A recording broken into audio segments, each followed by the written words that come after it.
O que você vai ouvir agora irá incomodar muita gente. Estamos prestes a falar sobre um inimigo sorrateiro que muitos ignoram, mas que está destruindo vidas todos os dias: o pecado sexual. Não é hora de rodeios ou meias palavras, é hora de acordar para a verdade. Pecados sexuais são extremamente perigosos, intoxicantes, venenosos. Quero que sintam a gravidade disso. Essa não é uma história sobre algum personagem bíblico distante. É sobre nós, aqui e agora. Você está prestes a encarar a realidade brutal dos perigos que o pecado sexual traz para nossas vidas. Se você acha que isso não te atinge, pense de novo.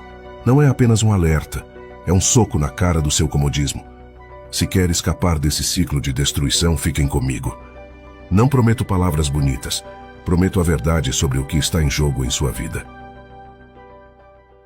Preste atenção.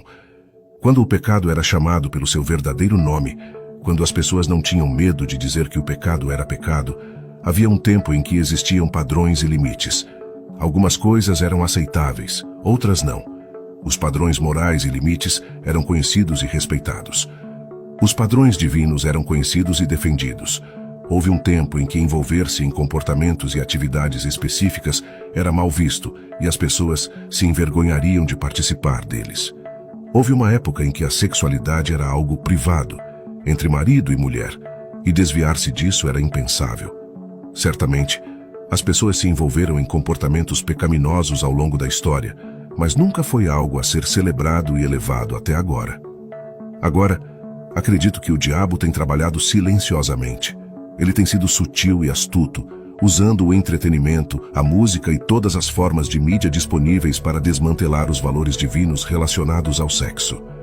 O padrão da palavra de Deus é que o casamento seja honrado por todos e que a cama seja sem mácula. Mas o diabo perverteu isso, promovendo a fornicação na música, nos filmes e na sociedade. Agora, o casamento não é mais honrado por todos e a cama está maculada. O diabo promoveu o adultério e os casos amorosos. Satanás construiu uma espécie de aceitação entre as pessoas de que o sexo fora do casamento não é mais um pecado. Suas mentiras são que não há vergonha, não há consequência na sexualidade fora do casamento. Não há consequência quando se trata de quantos parceiros sexuais alguém pode e deve ter. Meus amigos, estamos vivendo em uma era em que o pecado sexual foi normalizado pelo diabo. Mas há 4 efeitos dos pecados sexuais flagrantes que eu gostaria de chamar sua atenção. O primeiro efeito do pecado sexual flagrante é que você está abrindo portas espirituais com outra pessoa. E como acontece na maioria esmagadora das vezes, você não sabe o que está por trás dessas portas. O que isso significa? Bem, quando nos envolvemos em pecado sexual, estamos pecando contra nossos próprios corpos. A sexualidade é espiritual. Foi projetada por Deus como um vínculo espiritual entre marido e mulher. Portanto, um homem deixará seu pai e sua mãe e se unirá à sua esposa, e eles se tornarão uma só carne, é o que a Bíblia diz. Então, mesmo quando distorcido, esse princípio ainda é verdadeiro. É verdadeiro para o comportamento sexual não marital. Quando você se une a outra pessoa, você ainda está unido como uma só carne, e há um laço espiritual que é formado. Ouça, quando você faz isso, você se abre espiritualmente. E o ponto aqui é que você não sabe onde a outra pessoa esteve. Você não sabe com quais espíritos eles se uniram, que agora estão unidos a você quando você se deita com eles. Você não sabe a que está se abrindo espiritualmente. Tendemos a pensar que Deus estava sendo repressivo e cruel ao limitar o comportamento sexual, quando na verdade ele estava tentando nos proteger de poderes e principados, dos governantes das trevas desta era e das hostes espirituais da maldade nos lugares celestiais. Então, a pergunta que tenho é: por que não seguimos o aviso de Deus? O primeiro efeito do pecado sexual é que você se abre espiritualmente. Agora, o segundo efeito do pecado sexual é que você está criando laços e vínculos com alguém que é potencialmente destrutivo para você. Além do potencial de assumir os espíritos de vários parceiros, você também está se unindo a pessoas que serão destrutivas para sua alma, seu espírito e sua vida em geral. Tenha cuidado com quem você se une. Um exemplo das escrituras é Acabe e Jezabel em 1 Reis. Acabe já era perverso. Mas sua união com Jezabel levou sua maldade a outro nível. Sua ligação com Jezabel foi extremamente destrutiva para ele e para a nação de Israel. Quando você ata sua alma a alguém cuja alma não está comprometida em seguir os caminhos de Deus, você abre sua alma para a corrupção.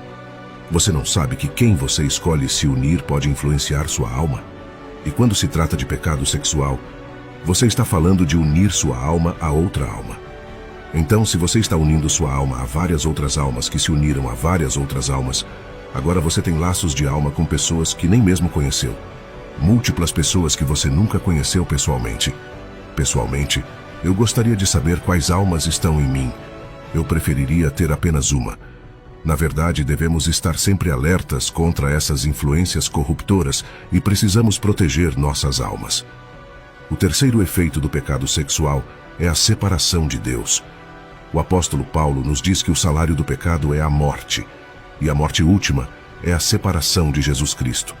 Se estamos envolvidos ativamente no pecado, estamos nos separando ativamente de Deus. E se estamos nos separando ativamente de Deus, estamos escolhendo ativamente entrar na morte. Eu não sei quanto a você, mas eu preferiria muito mais caminhar em direção à vida do que à morte. Vale a pena alguns minutos de prazer em comparação com uma eternidade de dor?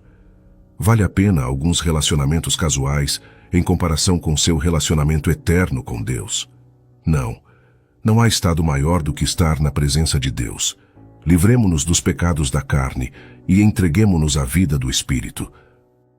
Agora, o efeito final do pecado sexual é que seu desejo o levará cativo. Quanto mais você se entregar a ele, mais tempo permanecerá nele, mais você se tornará escravo dele. Eu não consigo pensar em um caso melhor para ilustrar isso do que a história de Sansão em Juízes, capítulos 13 a 16. Deus chamou Sansão para libertar seu povo dos filisteus. No entanto, Sansão tinha uma fraqueza para o pecado sexual. Repetidamente, ele se desviava de sua missão e era desviado por seu relacionamento com mulheres filisteias. Juízes 14, versículo 3, diz claramente: Então seu pai e sua mãe lhe disseram: Não há mulher entre as filhas de seus irmãos ou entre todo o meu povo? Para que você vá tomar uma mulher dos filisteus incircuncisos? Mas Sansão disse ao seu pai: Consiga-a para mim, porque ela me agrada muito.